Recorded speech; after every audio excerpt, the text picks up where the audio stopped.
एक शाम प्राची टीवी पर सीरियल देख रही होती है। तभी उसकी सास वहाँ आती है। अरे सीरियल में तो ऐसे मग्न है जैसे आज रात का खाना पड़ोसी आकर बनाएंगे। मुझे पता ही नहीं था आपने अपने बेटे की शादी पड़ोस में भी की हुई है। हैं? मतलब? मतलब इस घर में सारा काम बहू ही करती है, आप तो सिर्फ खर्राटे मारती हैं। अच्छा जी, फिलहाल तो तुम आराम फरमा रही हो, चलो जाओ, ये मेरे टीवी देखने का समय है। आहा, इसीलिए मुझे भगाया जा रहा है। सॉरी, अब तो बिल्कुल नहीं जाऊंगी। प्राची की इस बात पर दोनों सास बहू के बीच टीवी रिमोट के पीछे बच्चों जैसे छीना झपटी शुरू हो जाती है, जिसके बीच श्लोक भी काम से घर वापस आ जाता है। आज मेरी चूहे बिल्ली की जोड़ी किस बात पर झगड़ रही है? अरे तेरे बीवी मुझे टीवी ही नहीं देखने दे रही। अरे तुम्हारी मम्मी मुझे खाना बनाने के लिए फोर्स कर रही है। अरे वाह, ऐसे बेतुके रीजन पर तो बच्चे भी झगड़ा नहीं करते। अरे मुझे कुछ मत बोल, सब इसने ही शुरू किया है। हाँ हाँ, जैसे आप तो बहुत दूध की धूली है ना। अरे बस, दोनों चुप। प्राची जाओ, खाने की तैयारी करो। और माँ तुम छोड़ो, तुम्हें क्या बोलूं, शांति से अपना सीरियल देखो, मुझे दोबारा लड़ने की आवाज सुनाई नहीं देनी चाहिए। ऐसा बोलकर श्लोक वहां से चला जाता है, जिसके पीछे पीछे प्राची भी कुछ न कुछ बड़बड़ाते हुए रसोई में चली जाती है। हाँ हाँ, सासू जी को तो कुछ बोलेंगे ही नहीं, बस मुझ पर ही हुक्म चलता है, खाना बनाओ, जैसे मैं इनके घर में खाना बनाने के लिए आई हूँ।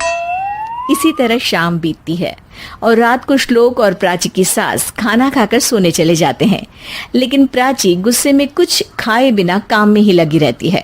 इस घर में किसी को घंटा फिक्र नहीं पड़ता, मैं खाऊं या भूखी रहूं। प्राची कुछ देर के लिए रसोई से बाहर जाती है और जैसे ही वापस आती है तो वहां दूध का भरा ग्लास देखकर हैरान रह जाती है। फिक्र पूरी है, बस दिखाना नहीं है। प्राची दूध पीकर सोने चली जाती है और अगली सुबह एक बार फिर सास बहू का कार्टून नेटवर्क स्टार्ट हो जाता है। ये तुमने ही किया है। अरे अजीब जबरदस्ती है, मैं बोल रही हूँ मैंने कुछ नहीं किया। दोनों ने मिलकर पूरे घर को पागल खाना बनाया हुआ है। यहाँ कोई नॉर्मल इंसान तो रह ही नहीं सकता, इसीलिए अब पड़ोसी क्या रिश्तेदार भी घर आने से कतराते हैं। और सुन बेटे, तू भी चंगा, तेरी माँ भी चंगी, तेरी बीवी भी चंगी, रिश्तेदार। हाँ जी, आपको नहीं पता क्या, गंगाधर ही शक्तिमान है, रिश्तेदार ही। हाँ हाँ, बस समझ गया। कभी जानवरों जैसे लड़ेंगी तो कभी जुगलबंदी करेंगी। भाई मैं आप दोनों के बीच में नहीं फंसना चाहता। सास बहू की इस मन मौजी जोड़ी से परेशान होकर श्लोक अपना सिर खुजलाता वहां से चला जाता है। चलो अब मैं भी कीर्तन में जा रही हूँ। इस पर जैसे ही सास कमरे में अपना पर्स लेने जाती है तो वहां नाश्ते की प्लेट रखी देख मुस्कुराने लगती है और नाश्ता करके घर से बाहर निकलते हुए कुछ पैसे टेबल पर रख जाती है, जिसके कुछ देर बाद सिलेंडर वाला घर आता है। ओ मोरी मैया, मैं सिलेंडर के बारे में तो बिल्कुल भूल ही गई थी। घर खर्च के सारे पैसे भी मम्मी के पास है और श्लोक से बोला तो उल्टा 4 बात सुनाएंगे। प्राची ये सोच ही रही होती है कि अचानक उसका चेहरा चमक उठता है और वो घर में आकर इधर उधर देखने लगती है। तभी उसकी नजर टेबल पर रखे पैसों पर पड़ती है, जिन्हें वो सिलेंडर वाले को दे देती है। ये सब श्लोक देख लेता है। अच्छा बेटे, इतना बड़ा घोटाला, सबके सामने मैं तेरी दुश्मन और पीठ पीछे तेरी मेरी यारी। इस पर श्लोक एक प्लान बनाता है और शाम को सब एक साथ बैठे होने पर बोलने लगता है। माँ, तुम दोनों की बहुत लड़ाई होती है, इसलिए मैं सोच रहा हूँ कि प्राची को उसके घर छोड़ाऊं, इससे वो भी खुश रहेगी और तुम भी। अचानक श्लोक की ये बात सुनकर सास बहू शौक से उसकी तरफ देखती हैं।